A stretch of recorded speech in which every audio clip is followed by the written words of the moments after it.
kinausap na ako na tao. Kami, sa panig namin, iniisip namin at naniniwala kami na sapat ang aming mga ebidensyang inilatag. Na-insight yung kanyang mga followers, yung mga ibang tao, na para bang gusto na nilang mag-alsa. Yung threat niya ay nalathala naman eh. Sinabi niya, no joke, 2 beses pa. So we take that seriously. Mas lalo pa raw bumigat ang mga paratang laban kay VP Sara ayon sa ilang mambabatas. Matapos ang rekomendasyon ng NBI na patawan siya ng mga kasong kriminal, ang bise naman hindi na raw nagulat, as expected lang ang kanyang reaksyon. Magandang gabi, ako po si Pinky Webb. Simulcast tayo sa DWAR Abante Radyo at 94.7 Mellow BFM. Mapapanood din tayo sa Abante Teletabloid sa Sky Cable. Simulan na natin ang agenda.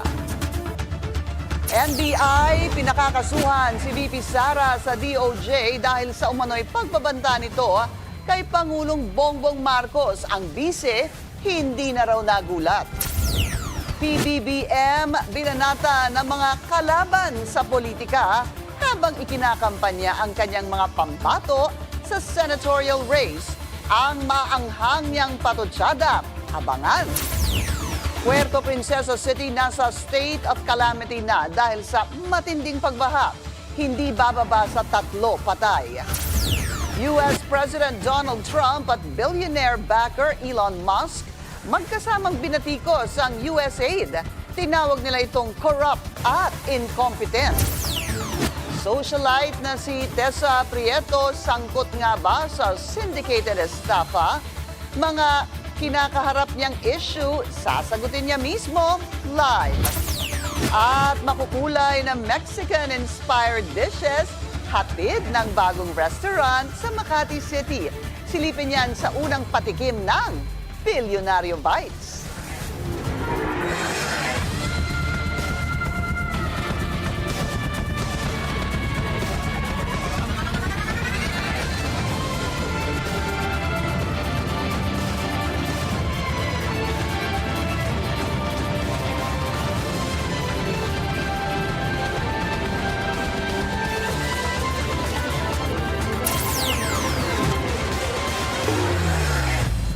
Grave threats at inciting to sedition, yan ang mga kasong inirekomenda ng NBI laban kay impeached Vice President Sara Duterte. Kaugnayan ng umano'y banta ng bise laban sa first couple at Speaker of the House. Ang detalye sa agenda report ni Hannah T. She is the first Vice President po na nagrekomenda kayo na mag-file ng charges. Yes, kasi siya ang first Vice President na nag-threaten sa Presidente. Wala namang dati. Matapos ang higit kumulang 2 buwang investigasyon, may sapat na raw na ebidensya ang NBI para magrekomenda ng mga kaso laban kay Vice President Sara Duterte. Grave threats at inciting to sedition ang posibleng harapin ni VP Duterte. Nag-ugat ang rekomendasyon ng NBI sa isang Zoom press conference ng bise noong November 2024. Doon niya sinabi na meron siyang kinausap na tao para patayin si Pangulong Bongbong Marcos, First Lady Liza Araneta Marcos at Speaker Martin Romualdez sakaling mapatay siya. Na-insight yung kanyang mga followers, yung mga ibang tao na para bang gusto na nilang mag-alsa. Yung threat niya ay nalathala naman eh. Sinabi niya, no joke, 2 beses pa. So we take that seriously. 2 beses isinagpina ng ahensya si VP Sara para marinig ang kanyang panig, pero hindi ito sumipot. Kung nakipag-participate sa amin sa investigation, siguro maaaring maiba or what. But then, sabi ko nga, she waived her right to express her side. Kaya ayun, nag-depend kami sa mga evidence na present, sa mga testimonies na present, doon lamang kami nag-base. Kung itutuloy ang kaso, posibleng umabot ng 12 taong pagkakakulong sa kasong grave threats ang parusa.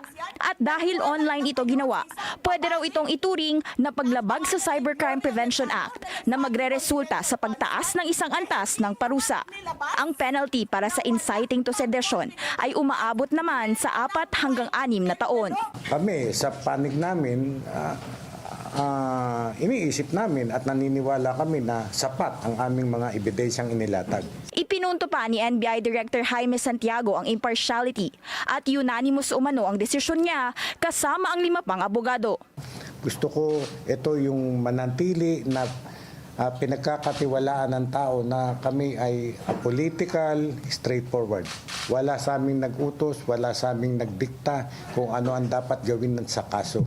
Pero aminado ang NBI na nasa Department of Justice pa rin ang huling desisyon kung aaksyonan ng mga kaso.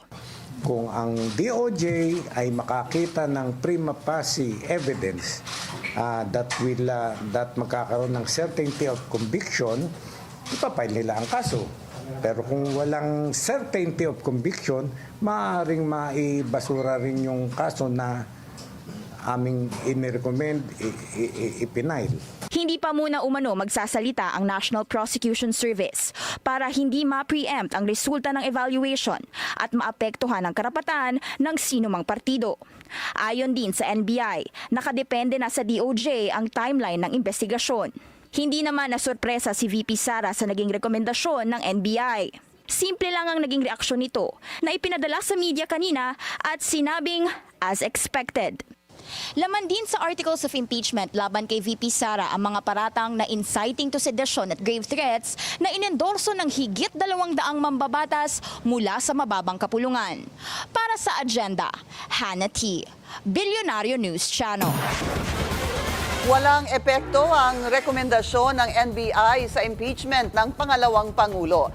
Iginiit naman ng isang leader ng Kamara na dapat simulan na ang paglilitis ni VP Sara. Alamin kung bakit sa agenda report ni Zandro Ochona. Hindi apektado ang impeachment matapos maglabas ng rekomendasyon ng NBI para makasuhan si Vice President Sara Duterte ng grave threats at inciting to sedition matapos niya umanong pagbantaan ng Pangulo, ang First Lady at ang Speaker. Ito ang tingin ni Senate President Chis Escudero. Sa katunayan, maaari pa raw na magsabay ang mga pagdinig dahil posibleng parehong mga dokumento at mga witness ang gagamitin sa parehong paglilitis. An impeachment court, like any court, is a passive body. Wala kaming gagawin. Hindi to parang investigasyon ng Senado na mag-iiso kami ng sabina para sa mga ebidensya o testigo na magpunta.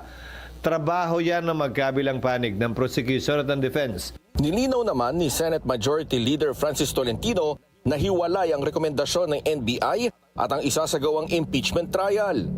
Any conviction, any acquittal will not implicate the provision on the principle of double jeopardy. Even if you're acquitted, a case can be filed against you. Even if you're convicted and removed from office, a criminal or civil case can be filed against you. Sang-ayon naman sa pananaw na ito si ACT Teachers Party List Representative Franz Castro. Pero nanindigan siyang dapat mapanagot ang pangalawang Pangulo sa mga bantang ginawa niya. Para sa amin ang dapat siya mapanagot on a criminal, no, depende doon sa yung recommendation ng NBI. At iba rin, tingin ko iba rin ito doon sa impeachment complaint. So ito criminal, yun namang impeachment ay pagpapanagot ng accountability as public official. Tingin pa niya, posibleng mapalakas ng rekomendasyon ng NBI ang impeachment. Pero syempre, ang prosecutors magkakaroon din sila ng sarili nilang mga documents, sarili nilang mga investigation. So, not necessarily depending on the NBI findings. Para naman kay House Assistant Majority Leader Representative Jude Asidre, hanggat hindi nasisimula ng impeachment trial, ay lalong tumitindi ang banta sa Pangulo. Giit pa niya, marami ang pwedeng mangyari sa first couple at Speaker Martin Romualdez sa 5 buwan bago masimula ng paglilitis. Hindi na anya ito usapin ng legal technicalities kundi tungkol sa pagsiguro sa kaligtasan at katatagan ng bansa. Para sa agenda, Zandro Ochona, Bilyonaryo News Channel. Pinababalik ni dating Chief Presidential Legal Counsel Salvador Panelo sa law school si NBI Director Jaime Santiago. Anya, walang basihan ang rekomendasyon ng ahensya ni Santiago na kasuhan si VP Sara ng grave threats at inciting to sedition. Tainted with politics din daw ang hakbang ng NBI at bahagi umano ng demolition job para sirain ang tsansa ni Duterte sa 2028.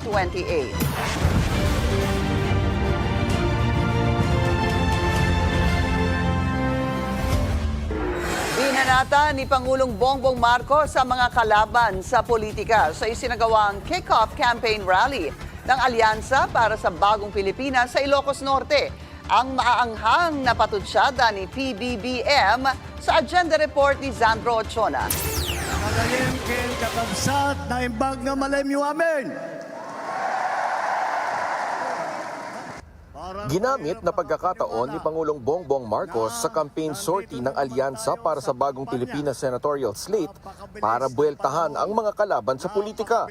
Bukod kasi sa buong pagmamalaki sa kalibre ng kanyang senatorial lineup, may pasaring din siya sa mga hindi nila kandidato. Hindi pangkaraniwan ang mga aming kandidato. Hindi po kagaya ng mga nakikita natin sa mga iba't ibang partido. Hirap na hirap makakuha ng kanilang mga miyembro. Ang aming pong ipinagmamalaki at pinaglalaban ay subok na at matagal nang nagseserbisyo sa publiko. Nagtataka nga parang yung mga iba na naging kandidato nag-deliver lang yata ng suka nabigyan na ng certificate of candidacy dahil walang ikukumpara sa ating mga kandidato. Binigyang diin din niya ang record ng mga napili niyang kandidato, mga datihang senador, kongresista, mga nagsilbi sa mga lokal na pamahalaan at iba pa na tila pasaring sa mga kandidato ng nakaraang administrasyon. Tignan niyo po ang record ng ating mga kandidato. Wala sa kanila ang may bahid ng dugo dahil sa tukhang. Wala sa kanilang kasabwat sa pagbulsa ng sako-sakong pera, pinagsamantalaan ang krisis ng pandemya, pinabayaan ang ating mga kababayan na magkasakit at mamatay. Habang bumuelta rin siya sa pagiging pro-China ng ibang kandidato. Wala sa kanila ang mga pumapalakpak sa China at natutuwa pa kapag tayo ay binobomba ng tubig. Tinatamaan ang ating mga Coast Guard, hinaharang ang ating mga mangingisda, ninanakaw ang kanilang huli. At bukod pa ron ay inaagaw pa ang mga isla natin para maging bahagi ng kanilang bansa. Mayroon din siyang tinawag na bulaang propeta. Wala po sa kanila ang tilang sakristan ng isang bulaang propeta na nasasakdal dahil sa pagyurak sa ating kabataan at sa ating kababaihan. Wala sa kanila ang tagataguyod ng pugad ng krimen, ng sentro ng paglalapastangan ng mga kababaihan na mga pugo. Maski ang nakaraang administrasyon, hindi nakaligtas sa patutsada niya. Tayo ba ay papayag na babalik sa panahon kung kailan gusto ng ating mga liderato maging probinsya tayo ng China? Babalik ba tayo sa nakaraan na ibinubugaw ang ating bayan bilang isang sugalan ng mga dayuhan? Mula sa baluarte ng mga Marcos sa Luzon, bukas ay sa Iloilo naman papunta ang admin senatorial candidates para manligaw ng boto. Para sa agenda, Zandro Ochona, Bilyonaryo News Channel. Nanumpa na si bagong COMELEC Commissioner Noli Pipo. Pinangunahan ni Chairman George Garcia ang oath-taking ni Pipo kanina umaga sa COMELEC headquarters sa Intramuros, Manila. Mahigit 3 dekada nang nasa poll body si Pipo. Dumalo rin sa kanyang oath-taking ang pinalitan niyang dating Commissioner Marlon Casquejo. Itinalaga ni PBBM si Pipo noong Lunes kasabay ni Commissioner Nori Tangaro Casingal. Socialite na si Tessa Prieto itinanggi ang alegasyong sangkot siya sa syndicated estafa. Live natin siyang makakasama susunod sa agenda.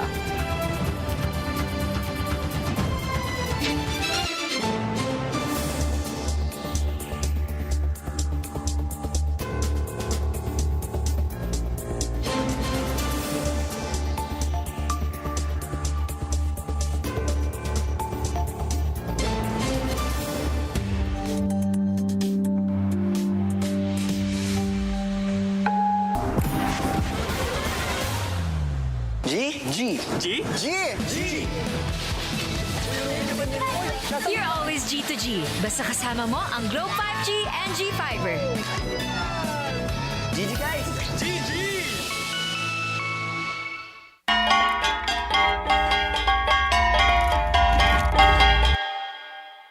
Sa bahay namin wala po kaming kuryente. Madilim, walang ilaw.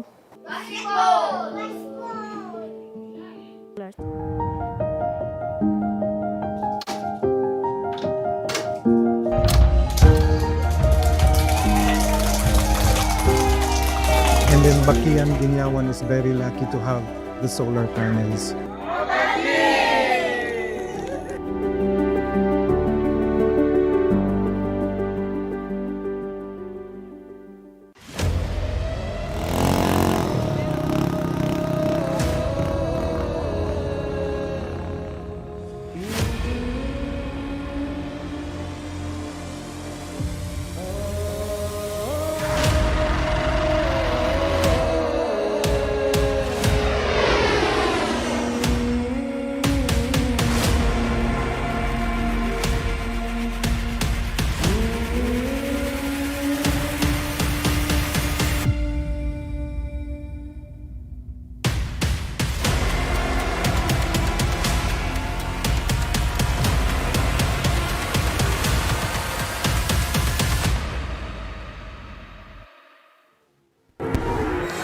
Kailangan na bang simulan na tapusin sa 19th Congress ang impeachment trial ni VP Sara?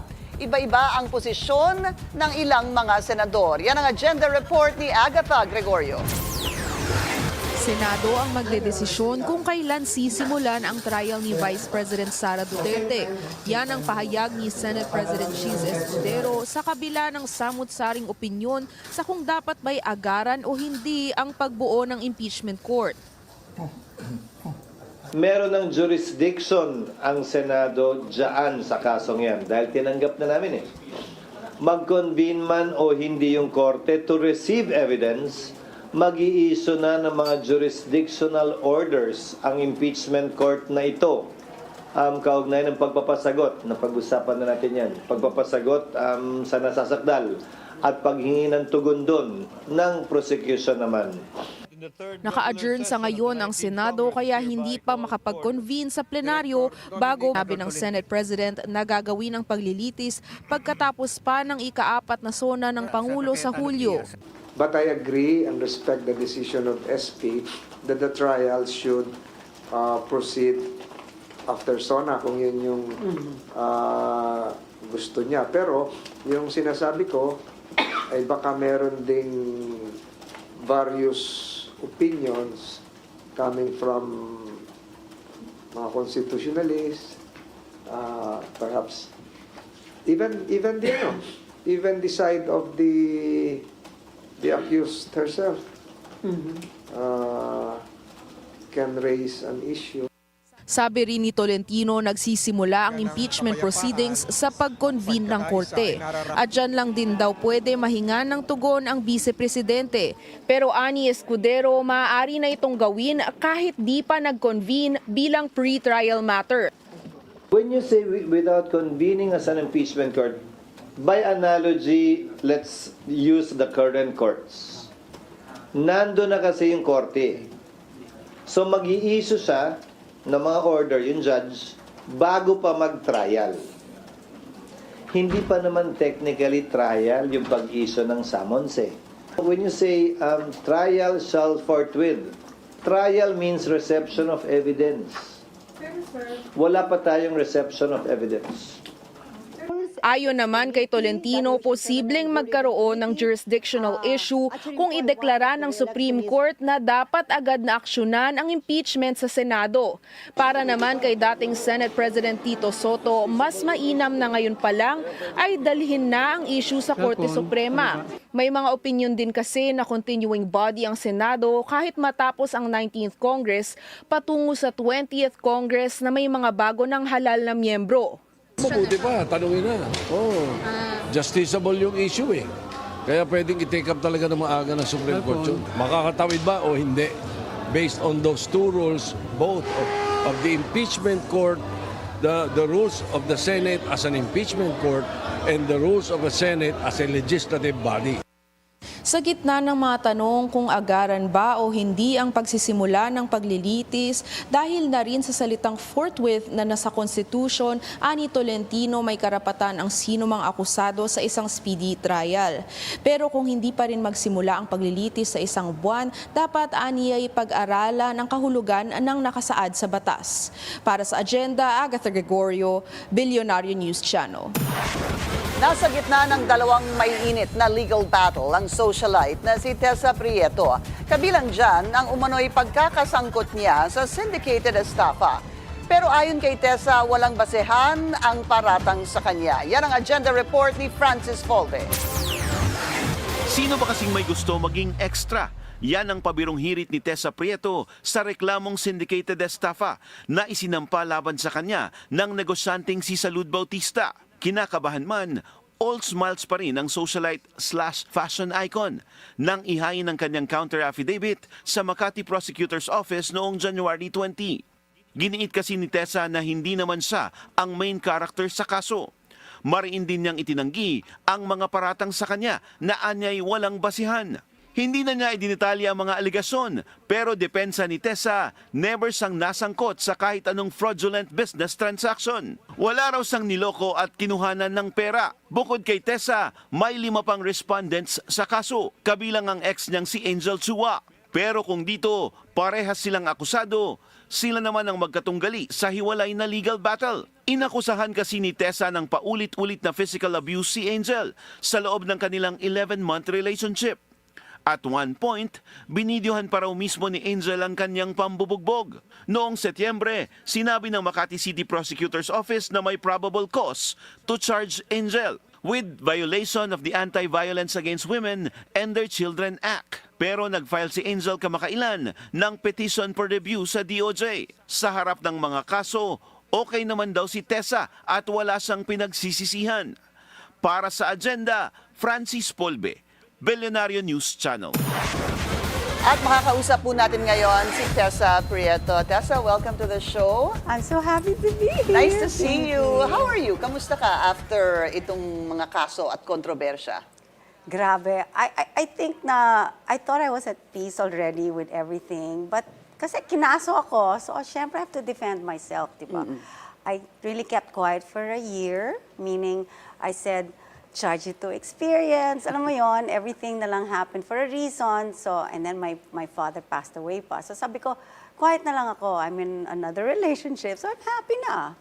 Pero yun na nga, kinaso ako with something na hindi naman ako dapat doon eh.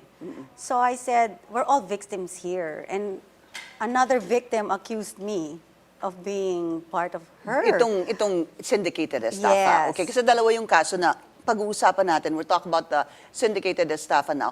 Are you at liberty? Pinapayagan ka bang sabihin sa amin kung exactly ano yung allegation against you? Yung sa syndicated estafa, it's still going to be a trial, parang ganon. I'm so na with the law. But I was, of course, instructed not to say anything about the case. So Okay. yun lang. But I can share my experience, and that's what I want to do now of what happened to me. Kasi yung kaso ng... nangyari sa'yo? Kasi meron akong kaso with, I filed for vowsy. Yun yung pangalawang kaso? Yung pangalawang kaso is to defend myself to the possibility of anything that would happen in the future. To show na I was not in the right mind and stuff like that. And yun na nga, I was just really protecting myself. Okay, so kailangan natin itabi yung, let's set aside the syndicated estafa because Yes. you're saying you can't really talk No, about I can't that. talk about both, actually. Kasi yung vowsy ang nakasakaso ngayon. In fact, that angel had already requested I stop talking about it. So I'm here really to defend But for context, women. Tessa, hindi nila kilala sino si Angel, ganon, okay? So yan yung ikaw ang ex-lover nag-file. ko. Yeah, okay. Ikaw nag-file ng VAUSI, Yes, no? I Violence did. Against Women Yes. and Children. Yes. Just a quick question on that. It is a lesbian relationship, Yes, right? exactly. Is that covered by the VAUSI? Kala ko nga, yung VAUSI, it's like violence against women by a man or something. Pero it's like violence against a person. Yeah. And I think they just ruled like 2023 na it includes lesbian relationships. So I didn't know that as well. It was really for me because I did things that I wasn't aware of legally. So I said like I wanted to make sure that I was protected. And I think in the end I said, even if tapos na, it's been a year na, parang they were like saying, ba't ka pang iingay ngayon? I said, it's because abuse is abuse. You know, and it took me so much energy to come to this. Because I said, like, alam mo, if we women, it's abuse can start off with just sigawan, di ba? And then it becomes a little more violent, hanggang talagang may physical. And I was told na, parang abuse ko is like, if you don't go to medical legal, even if you have photos, wala yan pala. It has to be a video or something like that. And thank God that digital now is admissible na. And so, like, I don't want to talk about the case because I'm here to really share my experience and to share na mga women, no matter what age or profession and everything, you always have the right, a human right to speak up. You know, Tessa Prieto is known to be, you know, very energetic, Yes, a of course. happy person. No? Yeah. And then may pinagdaanan ka palang ganito. What really, I mean, you said it took you a year, no? I Yeah. understand that, you said that earlier, but what really pushed you to do this? Did you consult your family and all that? Yes, your I did. kids? And they all, in unison, said, tapos na yan. You're out of that. Yung parang, tapos na. I was coming from a 26-year marriage, you know that, you know, and it was hard. And I wasn't looking for love. And parang, alam mo, I just love being in love. You know, and my fault is, I love with no para. Alam mo yun, all out lagi, non-stop lagi ako. And I was coming from so much, you know, this being so vulnerable and everything. So na-love bomb ako, di saya ako, di ba? And I never expected this at all. And parang there was so much red flags na, pero I didn't listen to my family. I think what the turning point was, like, my family sort of, iniwasan na ako, you know, support and whatever it is. And I think in the end, I really feel na it was my family and self-love na lang talaga that stopped and ended the relationship and that to continue on with this one. So how were you able to get out of it? Siguro kasi you can't really talk about the case, no? And you want this to be a learning lesson to you and to the people out there. What made you get out of this relationship? I made a decision. You really have to, parang talagang sarili ko na I could not anymore face my family and my kids. There was already sobrang separation na. And I said, I was, in the end, I'm a single mom, and I wanted to not put my life in danger, plus my kids and my relationship with them. So I'm gonna cry. But anyway, so I said, because you're such a loving mom. Yes, and so I said, if I had to choose between staying in love and at the cost of my family or, you know, self-love, it's not worth it. It's not worth it. And I was thinking, I think as being selfish. Alam mo yan, yung parang, I deserve to be in love. I deserve this life after a marriage that ended na talagang trinay kong iayos yung marriage ko. And then I had everything na, I'm an expert now. Rebound love, and now love wins, whatever. Lahat na. And really, at this point in my life, I feel that I realized that maybe my purpose is to help other women speak up also and encourage them. Encourage them. And it's not like, you know, you have to go all out the way I am now. I didn't want this. It was just that nag-iingay lang ako because I was put to, you know, a trial and cases against me. And I just realized even like how much bail for a vowsy case is.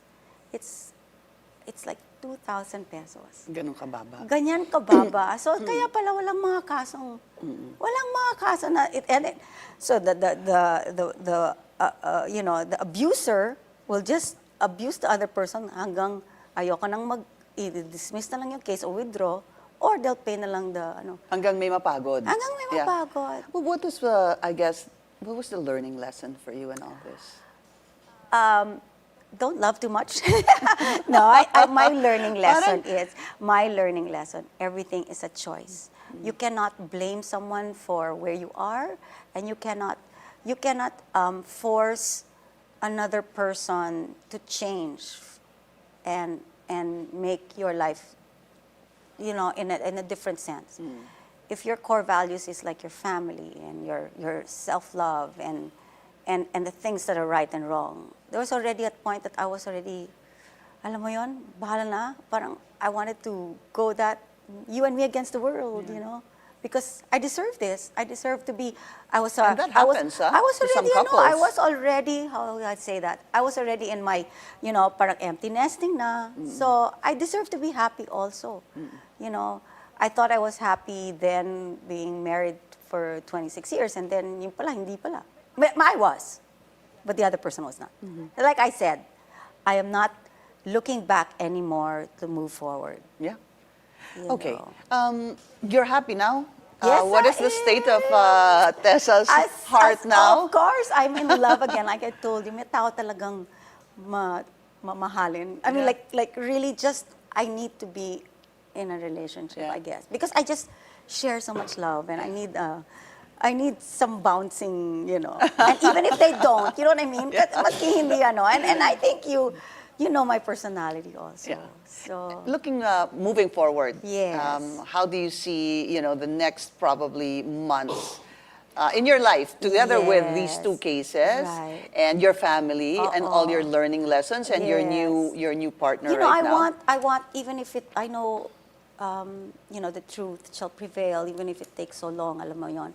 And it's really standing for what you believe in.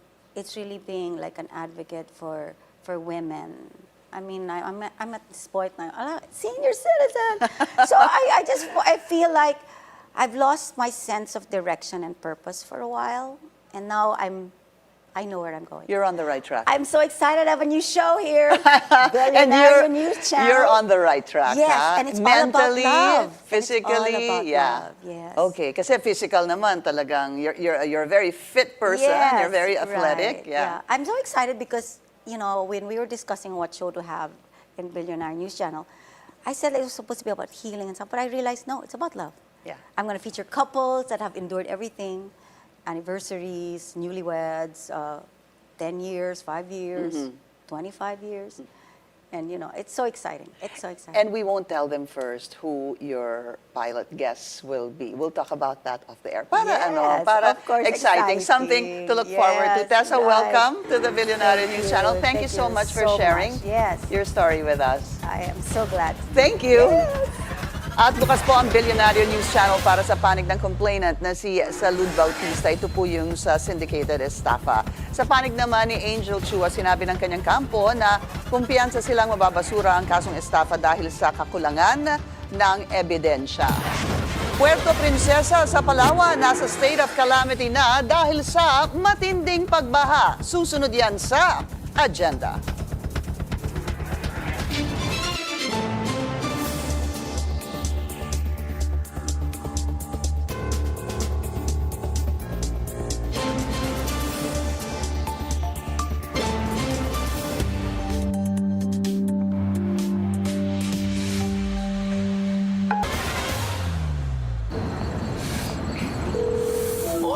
Singapore. Can you walk with me? Of course. When your worlds need to get closer, enjoy roaming rates that you can afford. Para kasama mo ang globe all through your stay. Ang mealtime stress, nakakasira ng fizz. Para stress alis, try Magnolia Chicken Templados. Easy lutuin for mommy.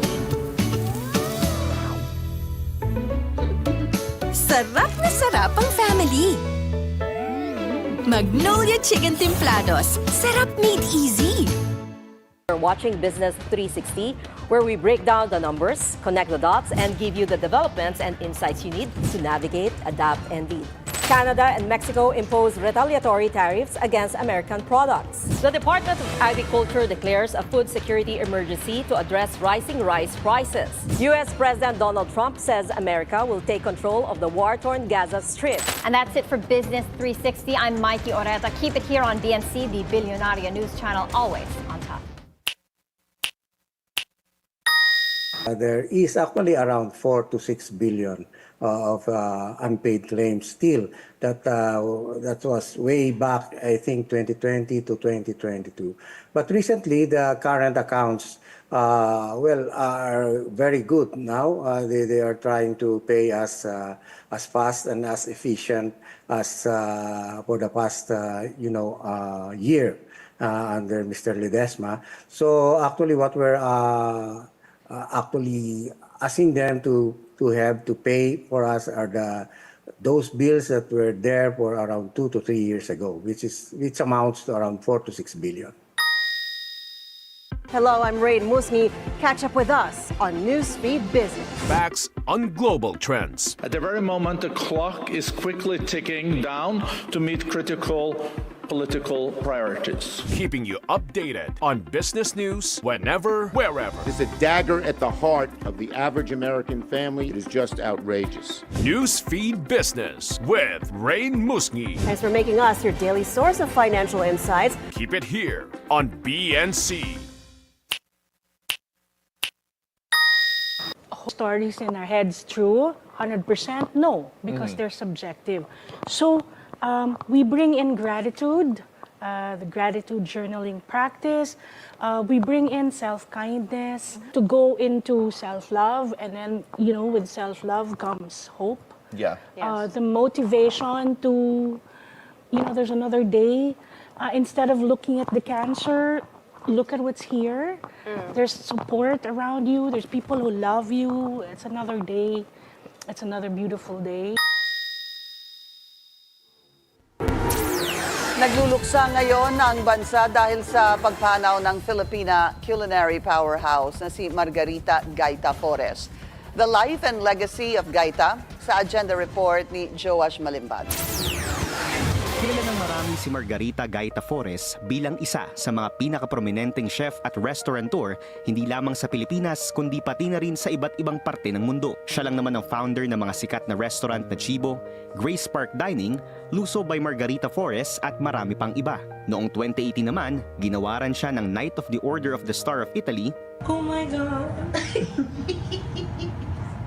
I feel like Miss Universe! Para sa kanyang mga kontribusyon sa Italian cuisine at culture. At noong 2019, pinangalanan siya bilang United Nations Ambassador for Gastronomic Tourism. Sa likod ng mga parangal na ito, 2-time cancer survivor din si Chef Gaita. Ngayong araw, nagdaos ng isang misa ang Chibo sa Quezon City. Chibo family members, old and young, actually, I just want to give you my biggest thank you, my biggest grazie di cuore from the heart to all of you for being part of the Chibo family. Itong Chibo yung unang restaurant na in-establish ni Chef Gaita noong 1997. Ipinatayo niya ito noong umuwi siya sa Pilipinas matapos siyang mag-train ng 10 taon sa ilalim ng mga veteranong chef sa Italy.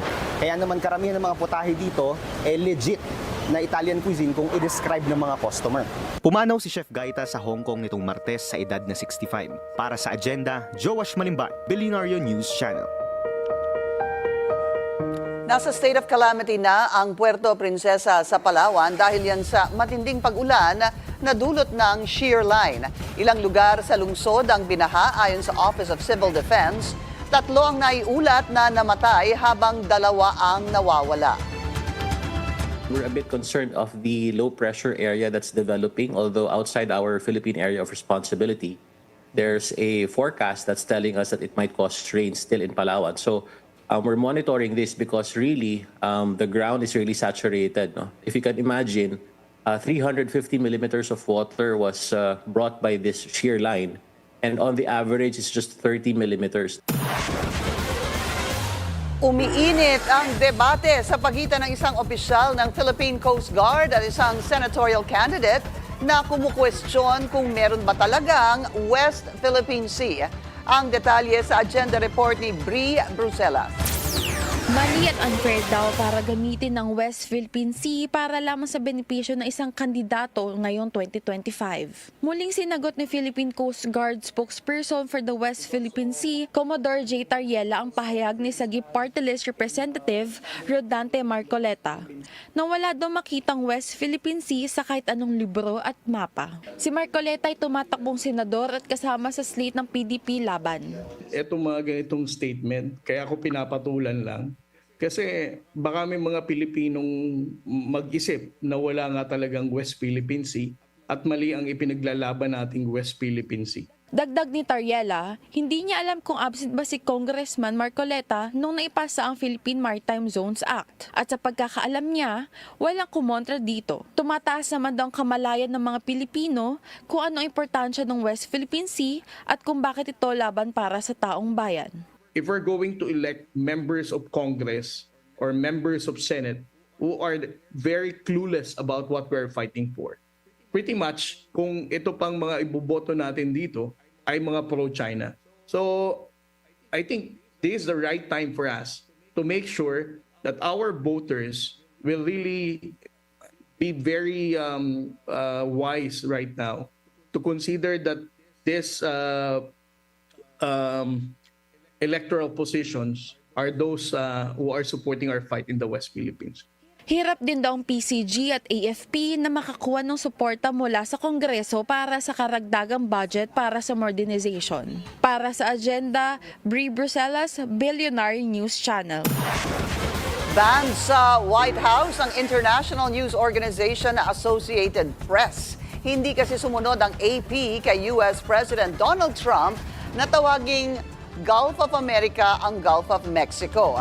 Pumalag ang AP sa ginawa ng White House at tinawag itong banta sa freedom of expression and public access to independent news. Ang Google Maps nag-comply na at binago ang pangalan ng Gulf of Mexico sa mapa nito. Binatikos naman ni Trump at ng kanyang billionaire backer na si Elon Musk ang US aid. Sa meeting nila sa Oval Office, tinawag ni Trump at Musk na corrupt and incompetent ang Foreign Aid Agency. Si Musk ang namumuno sa Department of Government Efficiency na inatasan ni Trump na tapyasan ang federal spending. I think that there's some worthy things, but overall, if you say what is the bang for the buck, I would say it was not very good. And there was far too much of what USAID was doing was influencing elections in ways that I think were dubious and do not stand the light of day. When you look at USAID, that's one. We're going to look at the military. We're going to look at education. They're much bigger areas, but the USAID is really corrupt. I'll tell you, it's corrupt. It's incompetent, and it's really corrupt. We have massive amounts of fraud that we caught. I think we probably caught way over a lot of billions of dollars already in, 2 weeks? Yes. And it's going to go to numbers that you're not going to believe. Patuloy ang pagtaas ng presyo ng itlog sa Amerika at may mga tindahan pa na nag-limit lang sa 1 dosena ang pwedeng bilhin ng mga customer. Lumala ang egg supply shortage dahil sa bird flu outbreak. Simula Abril noong nakaraang taon, halos 70 tao na ang infected ng H5N1 virus. Karamihan sa kanila, mga magsasaka. Apektado rin ang mga baka kaya bumaba ang milk output. The price of eggs has gone up because of the supply-demand relationship. It's a highly inelastic commodity, which means it doesn't, the demand for it doesn't move when the supply is tightened, and so the price moves up, unfortunately, with it. And that time span that we talked about for the development and the bringing that system back onto line, that delay makes it for very tough supply chain management. Naaalarma ang Management Association of the Philippines sa pagkaantala ng Metro Manila Subway Project dahil sa mga right-of-way dispute. Sa programang Follow the Money ng Bilyonaryo News Channel, sinabi ni MAP Chairman Eduardo Yap na dapat maresolba agad ng Transportation Department ang issue. Isa raw kasing game changer para sa business and investment landscape ng bansa ang subway project na nagkakahalaga ng 488 billion pesos. Ito ang magiging unang underground mass transit system ng Pilipinas. It is more a right-of-way problem wherein the rights of the landowner will be respected and that the government may take hold of that property underneath. So it's a matter of negotiation and that the government be vested with all the rights and the authority to do it. Naglunsad ang pamahalaan ng isang trade show para mas mapaganda ang packaging ng mga produktong Pinoy at makahabol sa kalidad ng mga produktong banyaga. Ang detalye sa agenda report ni Sujin Kim. Sa patuloy na pag-unlad ng food and beverage industry, isinusulong ng Trade Department ang malawakang paggamit ng mga modernong makinarya para sa food processing and packaging upang mapabilis ang produksyon at mapababa ang waste and energy consumption. Kasabay ito ng paglulunsad ng pinakamalaking food processing and packaging trade show sa bansa, ang ProPack Philippines 2025, kung saan mahigit 250 companies from 25 countries ang nakilahok, kasama ang hindi bababa sa 12,000 trade buyers. Aminado ang DTI na nahuhuli ang Pilipinas sa aspeto ng product packaging kumpara sa ating counterparts. In truth, we are lagging behind. Sometimes if you put two products that's side by side, the packaging of one is better, but ours tastes better. But since the packaging is nicer on sometimes with our counterparts, yun ang nabibili rather than ours. Bukod sa pagpapaganda ng packaging, tinututukan din ng industriya ang sustainability sa production process, kasabay ng lumalakas na demand para rito. Of things happening now with regards to packaging, especially in plastics, sustainability is no longer a trend in packaging. It is a necessity. Consumers are increasingly demanding eco-friendly choices, and businesses are facing growing pressures to reduce their environmental footprint. Kaugnay nito, tinutulak din ng DTI ang pagkakaroon ng repair at after-sales service ang mga makinang binibili ng pamahalaan para sa Shared Service Facilities o SSF. Ang basic requirement ko lang ngayon for us to be able to buy these machines as a shared service facility is they must have repair and yung after-sales service. Kasi sometimes the machines are running and then pag na-stuck, wala na siyang pyesa, wala na siyang parts, wala na rin siyang repair. And we also need to constantly train the people or the MSMEs that will use these machines. Ilan sa mga makinaryang binibigay ng gobyerno sa MSMEs ng libre sa ilalim ng SSF program ay ang pang-packaging, printing, bottling at cold storage. We are opening doors to a future of innovation, collaboration, sustainable growth, and of course, advancement in the industries, which is something that we very much need here in the Philippines. Let us continue to work together to push forward the boundaries of packaging excellence and create solutions that drive both industry growth and environmental sustainability. Isinusulong ang paggamit ng mga makabagong packaging solutions na gumagamit din ng mga recycled materials bilang input nito. Sa pamamagitan ng mga teknolohiyang ito, natutugunan ang lumalaking demand para sa sustainable packaging habang napapanatili ang kalidad ng mga produkto. Para sa agenda, Sujin Kim, Bilyonaryo News Channel. At may mga hamon ng luxury car industry sa bansa, positibo pa rin ang tingin ng bilyonaryong si Willie T. 10 ng Auto Hub Group sa merkado. Kasunod ang paglunsad din nila ng mga bagong modelo. Narito ang agenda report ng ating mobility correspondent, G. Baroga. Pagani, Rolls-Royce at Mini. Ilan lang ito sa mga luxury car brand na ibinebenta sa ilalim ng Auto Hub Group na pinamumunuan ni Bilyonaryo Willie T. 10. Ayon sa kanya, natapos ang 2024 na may average sales dahil sa ilang mga economic bump. Pero naging maganda pa rin ang performance ng mga auto hub brand kumpara noong 2023. Isa ang Auto Hub Group sa mga top automotive dealers sa Pilipinas na nagdadala ng mga premium car brands sa bansa sa loob ng halos 3 dekada. Ayon kay Titen, ilan sa mga hamon na kinakaharap ng industriya ngayong taon ay ang mas matinding kompetisyon, mas mataas na interest rate, maging ang pagtaas ng mga gastusin. Para sa 2025, nananatiling optimistic ang kumpanya na ipinagdiriwang din ang kanilang 26th anniversary ngayong taon. We're here to grow with the market. Hopefully everything will turn out better. Hopefully interest rates would go down. Competition is really tough. There's so many brands coming in, diba? So the margins are really small. So that's the one that is a challenge for automotive dealers, no? So we hope that things will get better, you know. But the biggest is still the interest. At bilang panimula, pinangunahan ni Titen ang unveiling ng all-electric Mini Aceman na ayon sa kanya ay may mababang charging cost at malaking savings para sa mga owner. Hinihikayat niya ang mga tao na subukan ng mga electric vehicle, kahit pa aminado siyang malaking hamon ang kakulangan ng mga charging station. Dahil dito, nananawagan siya sa gobyerno na suportahan ang industriya sa pamamagitan ng mga insentibo. I would suggest both sides do not wait. The charging station owners should try to build charging stations. The EV owners or the future EV owners should consider buying EV now, and so that sabay na lang instead of waiting for each other. But again, this will only happen if the government will really strongly support the EV charging stations. Nilaunch din ang all-new Mini Cooper 5-door kasabay ng Aceman bilang parte ng pagdiriwang ng Mini ng ika-15 taon nito sa Pilipinas. We're also celebrating the spirit of big love that defines Mini.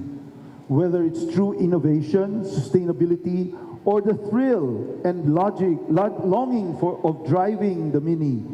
Mini has always been here. It has always been about community, connection, and creativity. Nagkakahalaga ang Aceman ng 3,550,000 pesos. Ang Cooper 5-door naman ay nasa 3,799,000 pesos. Para sa agenda, G. Baroga, Bilyonaryo News Channel.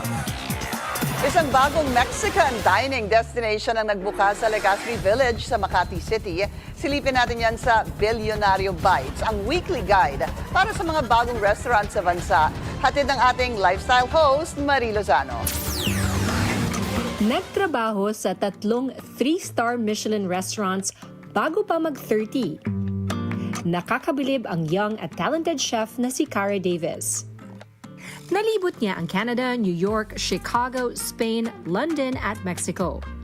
Nahasa ng mga 3-star Michelin chefs sa restaurant na Arzak, Alinea sa Chicago at 11 Madison Park sa New York. 18 years old pa lang nang umalis si Chef Cara, pero nasa puso niya noon pa man ang pagbalik sa bansa. Ang homecoming project niya, ang Halong Restaurant. Yeah, so in Ilonggo, halong means like to take care, like to nurture. It's like here in Manila when they say like ingat. Yes. When you say goodbye to someone, like no, like take care of yourself. So it's like an endearing way of not saying goodbye, but saying like to take care. Plano niyang magtayo ng farm-to-table restaurant sa Cavite, pero sa ngayon, ipapatikim muna niya ang kanyang pagkain sa kabubukas lang na restaurant sa Legazpi, Makati. Dahil 8 taon siyang nagtagal sa Mexico, malaki ang impluwensya ng Mexican flavors sa kanyang menu. So that's what I would say is like our style, even in halong, like for the flavors just to be bold and like explosions of flavor in the food.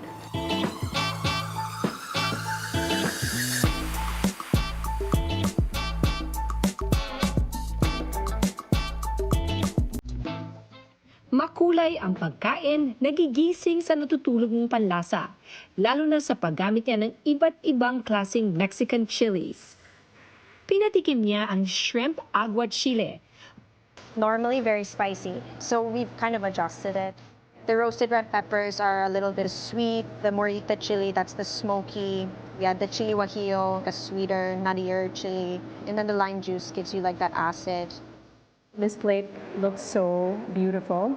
So refreshing. Citrusy, spicy, and it's so good. It's so fresh. There's something about the flavors that makes you just feel like you're on vacation. I love it. So this one is our crab shawan mushi. So it's kind of our savory version of taho. I love the texture of it. It's really, really creamy and silky. It's like a warm hug. It's delicious. Ang susunod na dish ay espesyal dahil wala pa to sa menu. Ang uni risotto. Pinaghalo dito ang swaki or sea urchin at kalabasa. Okay, so I heard that this is not even on the menu. And we're getting a preview before anyone else. Lucky us. Oh my God, that's delicious. It's creamy, citrusy.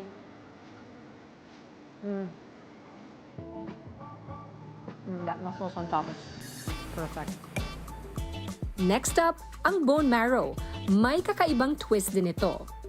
So it's just been roasted with a numprick glaze. So you have your dried shrimp, tamarind, caramelized shallots, piloncillo. Then we just topped it off with some birria, oxtail, ropa vieja. Then we have our house-made sardo with smoked chipotle butter. Yeah, it's like checklist. Sweet, savory, a little bit of spice. At syempre, may sweet ending. Ito ang must-try na sticky rice churros ni Chef Sara. Oh my gosh, it is so good. Look at that bite. That's absolutely perfect. Higit pa sa isang restaurant ang halong para kay Chef Sara. Ito ay espesyal na proyekto kasama ang kanyang pamilya. Bida rin ang cute niyang aso na si Roca, kung saan ipinangalan ang kumpanya ng kanyang restaurant. Mapapansin sa menu ng halong ang iba't ibang flavors ng travels ni Chef Sara. Ngayon gusto niyang kilalanin pa ang Filipino cuisine para makadagdag sa signature style at bold flavors ng kanyang pagluluto. Para sa Agenda, Marie Lozano, Bilyonaryo News Channel. Ang daya talaga ni Marie. Ang sweet ending dyan, dalin mo ako sa halong, Marie. Yan po ang ating agenda ngayong gabi. Ako po si Pinky Webb. Sa bawat issue, may anggulo at ang balita, may agenda.